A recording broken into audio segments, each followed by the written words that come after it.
大家好，我是汪维娜. سلام به همگی. امیدوارم که حالتون خوب باشه. بچه‌ها توی ویدیو قبلی ما راجع به خوبی‌های چین صحبت کردیم. توی این ویدیو می‌خوایم راجع به بدی‌های صحبت بکنیم. طبیعتاً چین هم کشور بی‌عیب و ایرادی نیست. عیب و ایرادهای خودشو داره. درسته که اگر ما کشور چین رو دو تا کفه ترازو براش در نظر بگیریم، کفه خوبی‌هاش خیلی سنگین‌تر از کفه بدی‌هاشه. ولی به هر حال بدی‌های خودش هم داره که من به نظرم اومد چند تا از این بدی‌ها رو داخل این ویدیو براتون توضیح بدم.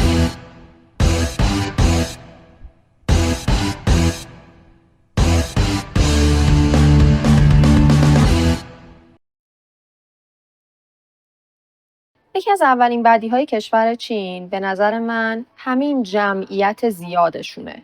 شما تعطیلات که بشه، مسافرت که بشه، هر کاری بخواید انجام بدین، جمعیت خیلی زیادی هستن که رفتن مسافرت.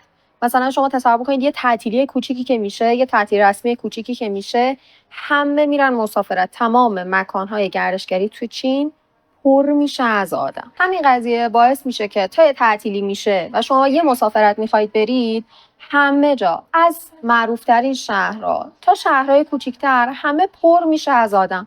به خاطر همین بازدید از مکانهای مختلف و مسافرت رفتن توی تعطیل رسمی ها عملاً عذابه. قیمت هتل هم خیلی میره بالا، قیمت هواپیما و قطار سری و سیر و غیره هم خیلی میره بالا و یه تعطیل رسمی که شما میتونید استراحت بکنید، یه سفری برید، در واقع به کامتون تلخ میشه. سفر رفتن توی چین در ایام تعطیلات رسمی عملاً دیوانگیه، به خاطر اینکه شما از هیچی نمیتونید استفاده کنید، همش پر از آدم. این اولین بدیه که به نظر من توی چین خیلی به چشم میاد. بدیه دومی که راجع به کشور چین وجود داره بحث عدم دریافت سیتیزنشیپه. یعنی شما به عنوان یک خارجی اگر توی چین 10 سال، 20 سال، 30 سال هم زندگی بکنید، نمیتونید حق شهروندی چینی رو دریافت بکنید. همونطور که میدونید حق شهروندی یا سیتیزنشیپ یکی از چیزهای بسیار بسیار مهمیه که حداقل ما ایرانی‌ها به خاطر پاسپورت بی‌ارزشمون خیلی وقتا مجبوریم به کشورهای دیگه مهاجرت بکنیم تا سیتیزنشیپ اون کشورها رو بتونیم دریافت بکنیم که هم ملیت اون کشور رو داشته باشیم، از ویژگی‌ها و خدمات یک شهروند بتونیم برخوردار بشیم، همین که بتونیم یه پاسپورت دیگه بجز پاسپورت ایرانی داشته باشیم که باهاش می‌خوایم سفر بریم، کاری انجام بدیم، راحت باشیم و دیگه شامل محدودیت‌هایی که برای ایرانی‌ها در سراسر دنیا وجود داره نشیم. اما متاسفانه توی چین شما اگر با یک چینی ازدواج نکنید یا اگر سرمایه‌گذاری خیلی خیلی هنگفت توی چین انجام ندین، عملاً نمیتونید سیتیزنشیپ دریافت بکنید. من یه دوستی دارم، ایشون توی یکی از شرکت‌های خیلی معروف، حالا اسمشون نمیارم، توی چین کار میکنه و 16 ساله داره چین زندگی میکنه. ایشون البته همسرش چینیه، ولی یه جمله خیلی باحالی به من 2-3 سال پیش گفت شما به عنوان یه خارجی تو چین همیشه چمدونت دم دره. یعنی هر آن بگن آقا ما بنا به این دلیل، بنا به اون قانون، بنا به فلان تبصره فعلا قادر به پذیرش خارجی ها نیستیم، شما عملا هیچ کاری نمیتونید بکنید و باید چین رو ترک کنید. البته تا حالا موقعیتی پیش نیومده که چین بخواد بنا به دلایلی خارجی ها رو بیرون بکنه. تا حالا نداشتیم. حتی سر کووید هم که خیلی درگیری بود، صرفا قرنطینه شده بودن خارجیایی که توی چین بودن مثل بقیه چینی ها، و خارجیایی هم که میخواستن بیان چین متاسفانه بنا به همون دلایل قرنطینه نمیتونستن ویزا بگیرن و وارد خاک چین بشن. اما خب اون شرایط بسیار خاصی بود. معمولا اتفاقی نمیفته که مثلا چین نخواد مثلا کسی رو راه بده یا ویزا نده. بستگی داره، شما میتونید به عنوان مثلا برای کار، برای تحصیل، برای سرمایه گذاری و سایر موارد ویزا دریافت کنید و بیاید چین. اما همونطور که بهتون گفتم سیتیزنشیپ اصلا بحثش جداست. خیلی مطلب ارزشمندیه. خود من به شخص دلیلی که متاسفانه چین رو برای زندگی همیشگی انتخاب نمی‌کنم به خاطر همین بحث سیتیزنشیپه. من عاشق چینم. فکر نمی‌کنم هیچ کشور دیگه‌ای تو دنیا بعد از زندگی توی چین به چشم من بیاد. ولی متاسفانه چاره‌ای نیست. این کشور سیتیزنشیپ نمیده. البته یه سریا به من میگفتن که خب مگه تو نمیدونستی که سیتیزنشیپ نمیده و اومدی چین؟ چرا؟ میدونستم. بنا به منافع شخصی خودم و بنا به تجربیاتی که میخواستم کسب کنم دوست داشتم یک دوره زندگی و تحصیل توی چین رو تجربه بکنم. تمام تلاشم میکنم در آینده هر جای دنیا که بودم ارتباطم رو با چین حفظ کنم و سعی بکنم به این کشور بیام. من واقعا روحم توی این کشور باقی میمونه همیشه و انقدر من اینجا رو دوست دارم به هیچ عنوان نمیتونم ازش دل بکنم. ولی به خاطر بحث سیتیزنشیپ متاسفانه نمیتونم برای همیشه اینجا زندگی کنم. بدیه سومی که توی کشور چین وجود داره و البته خیلی شامل حال من و افرادی که چینی بلدن نمیشه اینه که اینجا اکثر مردم انگلیسیاشون زیر خط فقره. دوستان اگر به هر دلیلی یک خارجی بخواد بیاد چین، اینجا همه چیز چینیه. افراد حالا توی جامعه، افراد در طبقات متفاوت، از کسی که تو سوپرمارکت کار میکنه تا حتی کسی که دانشگاهی تحصیل کرده است، خیلی ها انگلیسیاشون ضعیفه یا اصلا انگلیسی بلد نیستن. به خاطر همین معمولا خارجیایی که میان چین برای مسافرت خیلی سر این داستان اذیت میشن، چون عملا نمیتونن هیچ ارتباطی برقرار بکنن. البته میدونم اکثر کشورهای شرق آسیایی اینجوریه، مثلا ویتنام همینه، لاوس همینه، کره جنوبی همینه، ژاپن همینه، چین همینه، ولی حتی مثلا ترکیه هم تا حدودی همینه، اون که دیگه شرق آسیایی نیست. خیلی از کشورها هستن توی دنیا، خیلی که نه، یه تعدادی از کشورها هستن توی دنیا که مردمشون اینجوری انگلیسیاشون خیلی خیلی ضعیفه. اما خب برای کشوری مثل چین با این حجم از صنعت گردشگری واقعا باید یه مقداری کاستومایز بشه، یه مقداری موارد مختلف، چیزهای مختلف، اپلیکیشن های مختلف، اینا ورژن چینیش که هست ورژن انگلیسیش هم وجود داشته باشه که خارجی‌ها بتونن راحت‌تر استفاده بکنن. مثلا اپلیکیشن گوگل مپ رو چینی اصلا استفاده نمی‌کنن چون گوگل مپ توی چین اونقدر دقیق نیست. و حالا مورد چهارمی که بخوام صحبت کنم راجع به بحث اینترنت توی چین، حالا بهش میرسیم، مورد بعدی براتون توضیح میدم. ولی مطلبی که وجود داره اینه که مثلا اینجا از اپلیکیشن ایمپ یا همون گاوده دیتو استفاده میکنن. خیلی کاربردی، اپلیکیشن خیلی خوبیه، ولی متاسفانه فقط چینیه، هیچ چیز انگلیسی نداره و کسی که خارجی و میاد از این اپ استفاده کنه خیلی اذیت میشه. به خاطر همین بحث انگلیسی من معمولا به افرادی که میان چین برای مسافرت یا حتی کار یا حتی تحصیل پیشنهاد میکنم اگه برای کار و تحصیل میخواید بیاید، از 6 ماه 9 ماه 1 سال قبلش شروع کنید چینی یاد بگیرید، چون این آش کشک خالتونه. باید چینی رو یاد بگیرید وقتی میخواید توی چین کار یا زندگی یا تحصیل بکنید. این که هیچ. برای افرادی که برای مسافرت میان، برای همین من معمولا بهشون پیشنهاد میکنم که با تور بیان، که تور لیدری که مسلط به چینی باشه. من دیدم باز یه سری شرکت‌های گردشگری توی ایران هستن، صرفا فقط یه تور لیدری که حالا به انگلیسی مسلطه رو میفرستن، با گروه میاد چین، خود تور لیدر نمیدونه داره چی کار میکنه، چه برسه به مسافرا. به خاطر همین من معمولا به افراد پیشنهاد میکنم که با تور لیدر مسلط به زبان چینی بیان چین و سعی کنن که با تور لیدر این ور اون ور برن که اذیت نشن. ولی خب متاسفانه این بدیه خیلی بزرگیه که چینی ها اینقدر انگلیسیشون ضعیفه. و مطلب چهارم، مطلب آخری که وجود داره که میخوام راجع به چین بگم، بحث فیلترینگ توی کشور چینه. متاسفانه تمام اپلیکیشن ها داخل کشور چین، از گوگل، مشتقات گوگل مثل جیمیل، مثل گوگل درایو، مثل یوتیوب، مثل همه اینا کامل فیلتره. واتساپ، تلگرام، هر چیز دیگه‌ای خارجی باشه توی خاک چین فیلتره.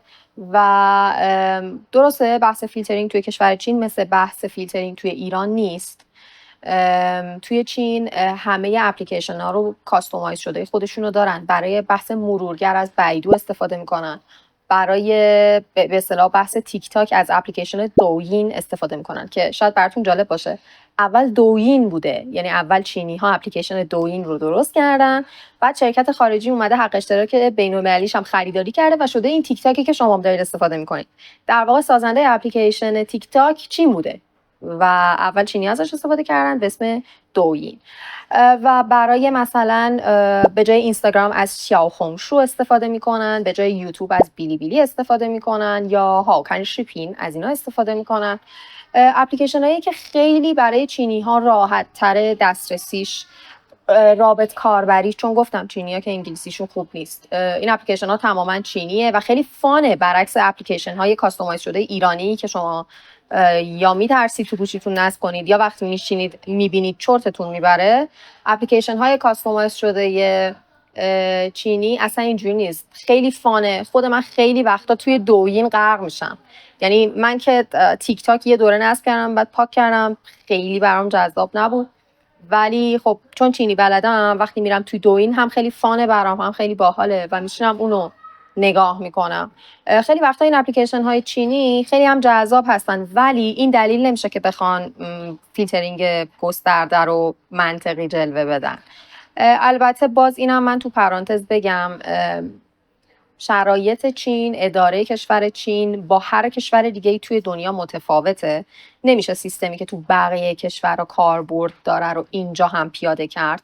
من اینو با گوشت و پوست و خونم احساس کردم که اینجا مثل بقیه جاهای دنیا نیست و شاید نشه یه سری کارا رو انجام داد، شاید نشه یک سری مطالبی رو آزاد کرد، یک سری مطالبی رو. بازم میگم من موافق محدود کردن و تو قفس کردن نیستم اصلا. فکر کنم منو کسایی که منو بشناسن میدونن دیگه، نمیخواد من اینو بگم، ولی واقعا چین به خاطر جمعیت زیاد، به خاطر قومیت‌های بسیار زیاد، به خاطر طرز تفکرهای بسیار زیادی که داره، بعضی وقتا یه چیزی رو شل کنن زمامش از دستشون در میره و دیگه شما تصور بکنید 1 میلیارد و 800 میلیون جمعیت رو چجوری باید کنترل کنن. به خاطر همین همه کار تو چین نمیشه کرد. ولی خود منم موافق این بحث فیلترینگ نیستم و این اولین چیزی که یک خارجی وقتی میاد چین باهاش برخورد میکنه، براش اذیت کننده است و به نظر من یکی از نکات منفی چینه. 2 تا نکته خیلی کوچیکم به عنوان پاورقی به حسن ختام برنامه اضافه بکنم. مطلب اول این که در رابطه با غذاها معمولاً اون چیزی که تفکر عموم راجع به کشور چین نیست. یعنی مثلا خیلی هم میگن که وای میری اونجا از گشنگی نمیدونم آدم میمیره، اینا فقط سوسک و موش و ملخ و این چیزا میخورن. نه دوستان، ببینید شاید یه سری جاها باشه حشرات هم بخورن، شاید یه سری جاها باشه مثلا توی استان گوانگدونگ رستورانی باشه گوشت سگ سرو کنه، گوشت گربه سرو کنه، شاید یه سری جاهایی باشه توی همین شهر چengdu هاتپات قورباغه داشته باشه. البته اینم بگم من قورباغه خوردم مزهش یه چیزی بین مرغ و ماهیه، اصلا بدمزه نیست، این چیزی که فکر میکنید نیست. حالا به هر حال شاید برای خیلی چندش باشه دیگه. میخوام بهتون بگم که شاید یک سری چیزهایی وجود داشته باشه ولی به این معنا نیست که طرفدار داره. اگه گوشت سگ هست به این معنا نیست که خیلی پرطرفدار هست، ولی یک عده خیلی خیلی کمی شاید طرفدارش باشن. حشرات الان خیلی وقتا جوونا اصلا من میبینم مثلا میریم یک جایی که شاید مثلا طبخ حشرات هم وجود داشته باشه، یک جوری نگاه میکنن و حالشون به هم میخوره. Brother, what's that?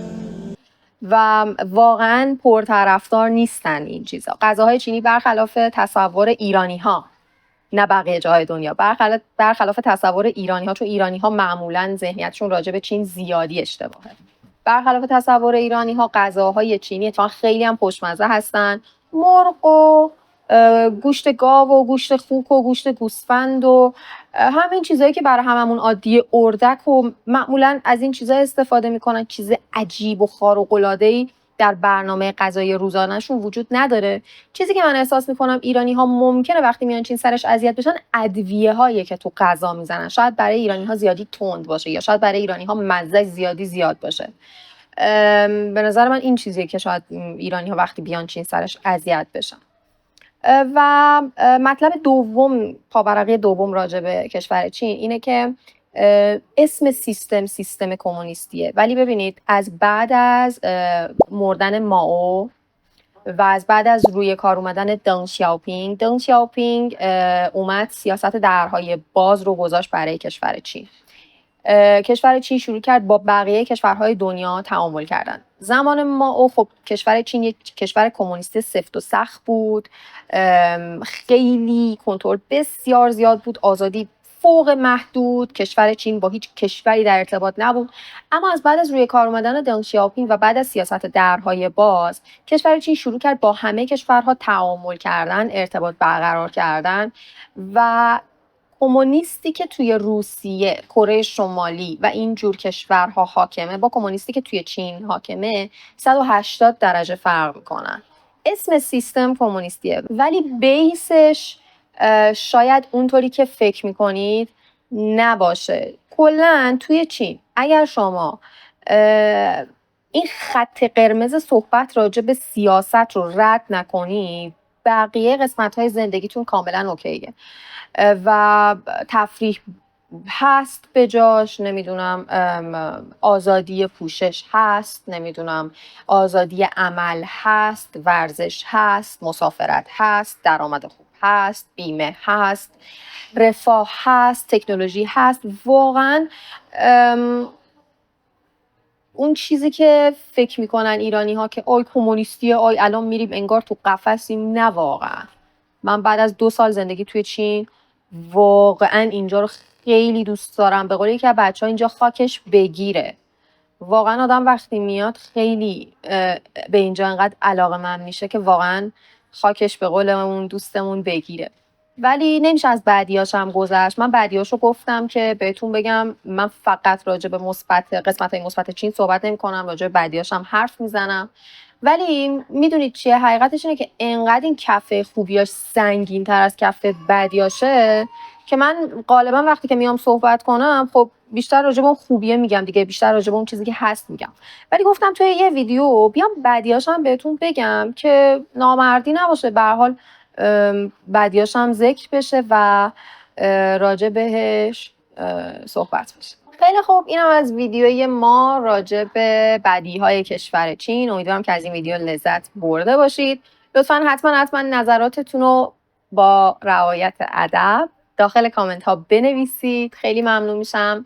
طبیعتاً همشون میخونم و حالا اینم من پیش بگم که کشور چین انقدر پیشرفتش سریعه که اگر شما 10 سال پیش، 7 سال پیش، 12 سال پیش، 6 سال پیش به چین اومدین و از اون موقع نیومدین، تجربیاتتون شاید یکم اکسپایر شده باشه و اونقدر شاید قابل استفاده و قابل استناد نباشه. در کل علاقه به یک کشور خیلی سلیقه‌ایه. یه سری‌ها هستن بیشتر غربی میپسندن، یه سری‌ها شرقی میپسندن، یه سری‌ها مثل من هر دوتاشو میپسندن. بستگی به خودتون داره. امیدوارم هر جای دنیا که هستید شاد و خوشحال و سلامت باشید. خیلی ممنون میشم که با لایک و کامنت و سابسکرایب کردن کانال به من انرژی بدید که ویدیوهای بیشتری براتون بذارم. تا ویدیو بعدی، بای بای.